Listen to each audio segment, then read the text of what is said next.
Another day, another destiny. This never-ending road to Calvary. These men who seem to know my crime will surely come a second time. One day more. My whole life, all I ever wanted to do was sing and perform. I remember belting out Benatar in the shower as a little kid. And to this day, nothing makes me feel more alive. When I was in high school, my dad bought this player piano, and the lyrics for the songs were printed on these paper rolls. And you could read them as the song unspooled. It was like this crazy antique karaoke, and I couldn't get enough of it. But singing in the shower and singing at that piano were all I ever did. I just couldn't sing in front of other people. I was a chubby kid. People picked on me. My nickname in middle school was Porky, and my life at home wasn't any better. There was abuse of every kind. Every kind. And I wasn't encouraged about my singing at home either. In fact, I was ridiculed for it, so yeah, never auditioned for anything. But in my 30s, I got up the guts to audition and started to perform in local theater. But I always felt like I had been cheated out of my destiny, performing professionally.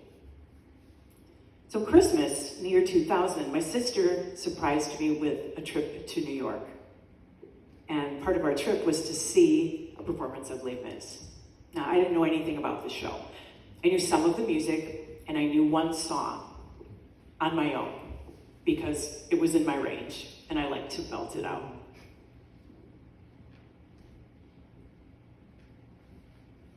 So we got to the theater in March.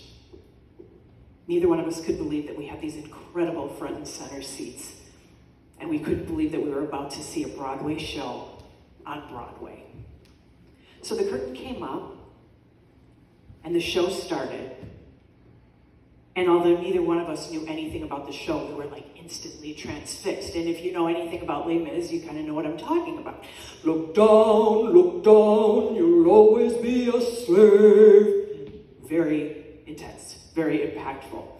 So then as the story started to unfold, we started whispering back and forth about the story, about redemption, about our lives, about the incredible story as it was unfolding, because we had both grown up in the same abusive home. And, okay, we were crying. One day more at the end of the act did us in, and we were sobbing. So the curtain comes down, and the guy in front of us turns around to make sure we're okay. Like, literally. We were crying that hard. We pulled it together just in time for the second act. Here's the song I've been waiting for. My whole life, I wanted to be the one performing. That was my song. I felt like that was my part. I wanted so badly to be this young woman. I wanted to be up there singing on my own. She started singing, and I waited for the note. And if you know that song, then you know the note. A world that's full of happiness that I have never known.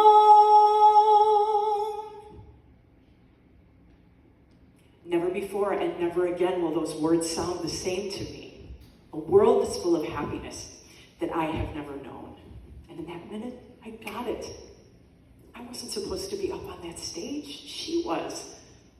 I was supposed to be sitting next to my sister, who I love and adore and who had given me this incredible gift.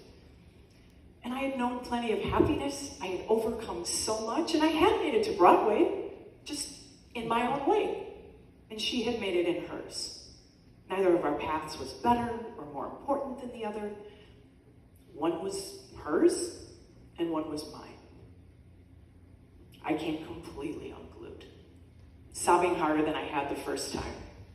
So when the show was over, the curtain came down, and the guy in front of us turned around again. You need CPR, what's going on? And I have no idea what I said back to him because I was so emotional.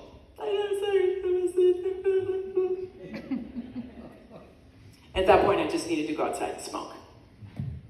So I went outside with my sister, and she suggested that we go to the stage door. I just had this incredible emotional breakthrough, for Christ's sake. I was not going to go to the stage door, but she talked me into it.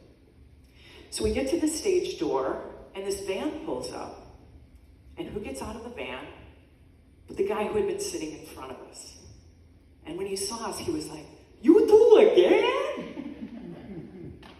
He was there with his wife. The two of them were there to pick up their daughter, who had just performed in the show as young Cassette. And he said, "If anybody deserves to go backstage, it's these two." So his wife took us backstage. And we were led on a tour of the theater by little young Cassette, a little girl who was already living her dream. We saw the barricade, we saw the candlesticks, we saw the big red flag. And when we got to the stage, I walked out to the spot where Eponine had sung her solo. I was standing on a Broadway stage.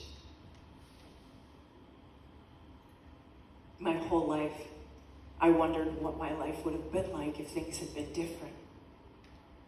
And in this moment, they were. I broke into the very best time step I could manage. Because this was my first and possibly only chance to stand on a Broadway stage. Damn it. I was going to dance.